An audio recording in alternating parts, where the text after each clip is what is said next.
What is going on, guys? It is Daniel back with another video, and we are going to be looking at the Masterwork Interceptor build that I have been using to get through all of the late game content in Anthem so far. Now, this build is specifically focused around two things, the first being a component, the Elusive Talisman, which dashing 3 times refills the equipped weapon's magazine.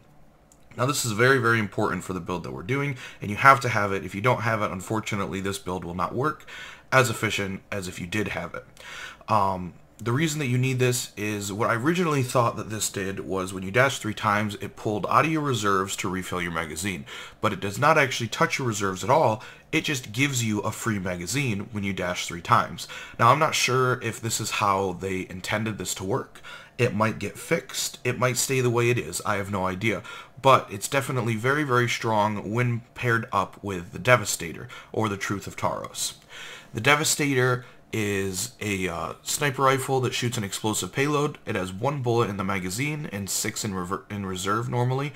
And it is a very, very strong weapon. And the way that they've combated how strong it is by slapping that low magazine size and that low ammo reserve on it. But with this specific component, you can basically negate all of the bad parts of the Devastator. It has a pretty long reload, obviously it has low ammo, and with this you can just dash 3 times and you get it reloaded. Now, when you dash 3 times, it refills both your weapons. It doesn't matter if it is out or unequipped. It refills both of them. And then the other component that's kind of nice, I don't really use it too much, but it's right here. Gear hit streaks to increase all damage by 30%. So you can go ahead and use your gear to go ahead and get yourself this buff so that you can increase all your damage by 30%. Another 30% on the Devastator shot is significant. Okay? So I am using with this, oh, that's not what I wanted. Well, that is important, but we're going to go to this first. I'm using a Truth of Tarsis. Now, I haven't even built a bunch of these to try to get the best. Like, obviously, I have weapon reload speed on this and element damage and stuff like that. I haven't even spent the time yet to really optimize this build, which you're going to see is ridiculous because you'll see some of the numbers that I get in Grandmaster and stuff like that. But this is also another very important thing. You can run 2 Truth of Tarsis if you want. You know, shoot one, switch, shoot the other one, dash 3 times to refill both of them. But I find, especially in boss fights, this is awesome because of the gold text down there, Gunslinger's Fury. Hitting 2 enemy weak points quickly increases all weapon damage by 150% for 5 seconds. Now that is nuts, because that accounts for all weapon damage. So you can shoot, you know, let's say the final boss, the big spider thing, or scorpion, or whatever they call it, Tyrant Mines. You can shoot its weak point, which are gigantic, 2 times, getting that 150% damage buff for 5 seconds. Pull out your Truth of Tarsis and shoot that weak point. And I mean, I've seen, I don't, like I said, I don't have this build, you know, really worked out yet with sniper damage and blast damage and stuff like that. But I've seen up to 486,000 crit damage on that specific boss. And now, to get that number, it was very complicated because what I had to do was use my throwing stars, or whatever these are. There's 4 of them. I threw all 4 of them at the boss to get the component in here to proc. Hit streaks to increase all damage by 30% for 5 seconds. I then used the Ruthless Stalker. This is another important thing because Striker's Fury, hitting an enemy increases weapon damage by 60% for 20 seconds. So you go ahead and throw this, you get another 60%. This buff is always on because the cooldown of this is 14 seconds. So you literally have Striker's Fury all the time. So it's just a straight up 60%. I highly recommend using this in your slot. Just for the more damage for your Devastator. So I had the 60% there, the 30% there, and then I had the 150% damage buff for 5 seconds from this. But when you're juggling all these buffs, you have a very short period of time to actually get your shot off, and it's only 1 shot. And a lot of the times, a lot of the times I will just go for either this buff or just go for this buff. I don't try to do both of them at the same time, but if you want that big number, that big hit number, you do have to do both of them at the same time, and it can get confusing at times, but it's definitely worth it seeing those huge numbers pop up. But yeah, I'm just using support systems. I don't know if there are Masterwork support systems, but this is also great as well. Locks onto a target, reducing their resistances by 33%. Great, you throw it on a turret, you shoot that turret in the weak point, it's done. You don't even need all your buffs or anything like that. You know, I can shoot a turret's weak point, do 90,000 damage to it, and it blows up instantly. So, great to have. The target beacon is great. Just overall, amazing support system, especially considering, does it tell you how long it lasts? Duration, 15 seconds, yeah, and the recharge is 29. So if you have a little bit of gear speed, which just has gear speed on it, and all the other stuff, I think that mine is actually pretty close. The duration and the recharge is pretty close, so I can keep my target beacon on a boss at all times, which is great because it's just 33% more damage that you're doing. So, the reason that I have these, it does have sniper damage on it. I think this is the only thing in my entire build that has sniper damage because, again, I've told you that I don't have this, you know, all tweaked out to do as much damage as I possibly can yet. And it still just does, it drops huge numbers. But this is more of to proc my way of integration. Component, gear hit streaks increase all damage by 30%. Also, if I'm trying to just delete something, you have this Talisman of Power here. Any E hit increases Q damage by 50%. And this is my E, this is my Q, and this does a ridiculous amount of damage as it is, 9,431. You can take out pretty much any shield of anything with just throwing this at them, and then on top of that, you're getting that 60% damage buff for your Truth of Taros for 20 seconds. So I definitely recommend using this.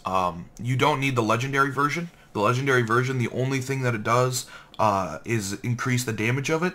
There is a exotic version. I've deleted all of mine, so you can't really see them. I wonder if I have them in the I do not. So there is not exotic, a masterwork version of the Ruthless Stalker that you can use, and it gives you the same buffs. You do not need the legendary version for this build to work. Anyways, I'm going to go ahead and leave it here. I'm going to go ahead and throw it into some gameplay, and you guys can see, you know, this build in action and see what kind of numbers we can get, alright? I'll see you guys in a little bit. Alright, so we are back here. The first thing I like to do in this situation is hop up here. It looks like, so that's just 46,000 right there, right? And I don't have any of my buffs at all up right now that increase my damage, and that was a 46,000 damage shot. I feel go ahead and throw these buffs on, see if I can hit that guy in the face. That was 66,000 on a sniper. So as you can see, you can do some good damage, right? You know, basically one-shotting everything. And once you get that the beacon on it, and you get all of these buffs stacked up, you can definitely hit really, really hard. That should have been a headshot. But to talk what I'm talking about with the dash, as you can see, I dash 3 times and I get a shot back. So real quick, I'm gonna look. You shoot 0 out of 6, dash 3 times, 1 out of 6. It didn't pull out of my reserves. It just went straight from.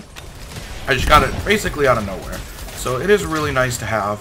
As the Interceptor, I like to run around in this section, and I like to pick up all of these things, kind of let my team deal with that after we destroy like the turrets and the big guys, just so that other people don't have to deal with it. And the Interceptor, the AI in this game doesn't seem to be able, like I just picked it up, whatever, doesn't seem to be able to hit you, or at least consistently hit you, whenever you're dashing or falling. So if you use the Interceptor's, you know, triple burst thing, go ahead and take care of this turret, the AI has a rough time hitting you, as you can see right there. And I like to, like, never fly, because flying, the AI seems to be really good at hitting you. But if you just keep these jumps going, you can keep up your speed really, really easily, and just be able to run up there and, you know, deal with what you need to deal with, get the stuff. and deliver it. Energy levels are dropping. You're Go halfway ahead. there. Pop this guy. As you can see, that glaive does a ridiculous amount of damage, especially with my target beacon on that. I'm going to fly back up here, though, to grab the rest of them. I'm probably going to cut it here for commentary, though. I just wanted to kind of show how I do things. If you do want to see... Let's see here. If I shoot this guy in the head twice, I get that Demolisher's Fury, and then you can see that was 103,000 right there. If you could probably see how ridiculous it's going to be if you had, you know, if I had my glaive up, if I had my target beacon on that guy, and then on top of that, if I had the buff for hitting, what is it? I have to 2. Yeah, Talisman and Power Boost. If I had that as well, you could definitely see where you could get some ridiculous numbers stacking up. And like I said, I don't even have the increases to sniper damage and blast damage and everything like that on this build yet. So I'm gonna go ahead and just probably do a couple of highlights of getting through this stronghold with these guys. And then I'll probably come back and do a little bit of commentary over the boss fight so we can see what kind of numbers we can get on that boss fight. But I will be back in just a second. Alright, so if you come up to this portion right here, and you got people, you know, taking care of aggro and stuff like that, because right now all these turrets are kind of looking at me, except for these guys. Go ahead and take out these turrets. As you can see, I'm taking these turrets out no problem.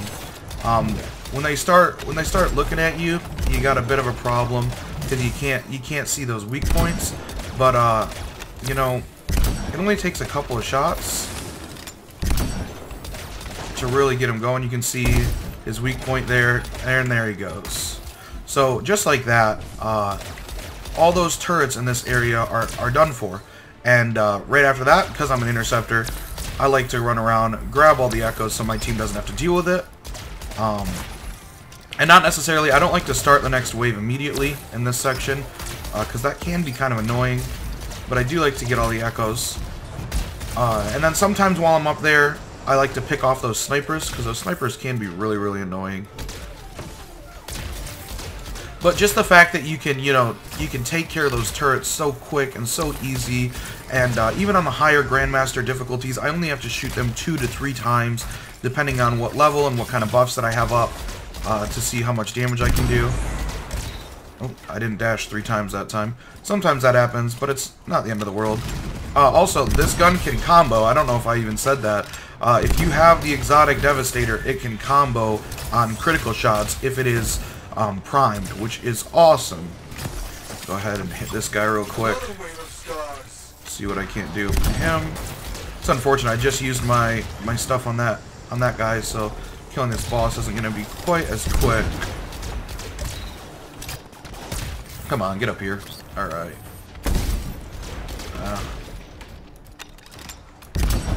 I wish somebody would grab aggro that guy. I'm on fire now. It's unfortunate. Oh, also, while you're on fire, you don't get overheated while you jump. I didn't even think about that. Okay.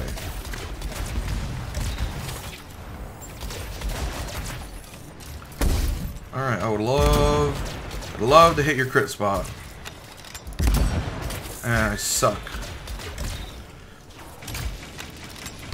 I wish he'd stop looking at me. That was my chance right there, and I messed it up. This is not good. Oh gosh. I don't want to go up here. Let's see if I can't get a quick shot on him here.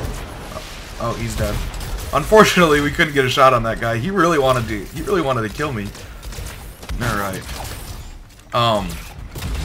Yeah, so, you know, this build is nuts. You do a lot of damage. Obviously, my interceptor here is really high level, and I mean, this is just Grandmaster 1 that I'm showing this off on. So obviously, I'm going to be doing way better than a lot of people will be. If you guys want to see this build on a higher Grandmaster, I can do that. I'll I can show some gameplay of this on Grandmaster 2. I don't know if I'll be able to do Grandmaster 3. Not yet. I honestly haven't even tried it. Also, another great thing about the Interceptor, I'm not going to do it here, but if you've got like a teammate in a terrible spot that just died, you can activate your ultimate and just revive them because you're invincible and you can interact with things while you're in an Interceptor ultimate. I don't know if that's necessarily supposed to be a thing, but that's all I use my Interceptor ultimate for now. I don't even use it for damage. I use it for immunity frames and reviving teammates. So, the Interceptor is probably my favorite. This guy's going to die from that. Oopsies. Probably my favorite class so far. Wink. Especially because I really enjoy using this build. Shoot him again. Anyways, I'm going to go ahead and cut probably here to the boss fight, and we'll go ahead and go through the boss fight together. So I'll see you guys in a second. Alright, so we are at the boss fight here. Let's see what we can't do. So now what we want to do is we want to get our beacon on them. We want to get our glaive hit. We want to use our E to proc the 30% damage, and then we want to double crit him so that we get the 150% damage from his hand cannon. So let's see what we can't do here. Double crit him. Hit him with that. Ah, of course I missed. 210,000. That's not bad. Alright. I probably should use the other ones first. Oh, is he leaving already? I guess I should be just shooting him for the damage. Ah, that's unfortunate. Did that not shoot right there? Alright. I just keep missing. That's too late now. Alright, so let's try that again. I kind of messed that up. See, that's the only issue with trying to keep all these buffs, you know, constantly up is, I don't know, maybe I'm just not a good enough player to be able to juggle all the buffs. Normally I just try to get the 150% damage buff and then make sure that my 30% damage or 60% from this is constantly up. Where's the boss at?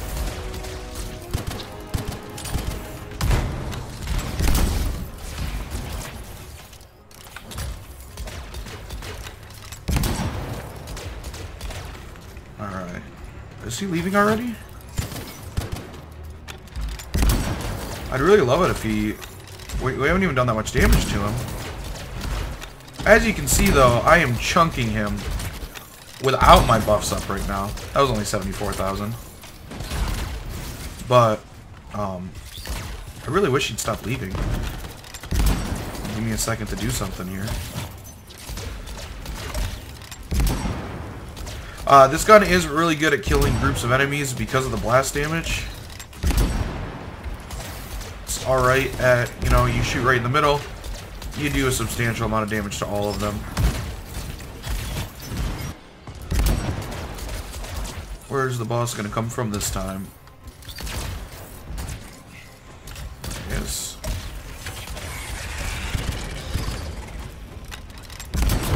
There we go. 270,000.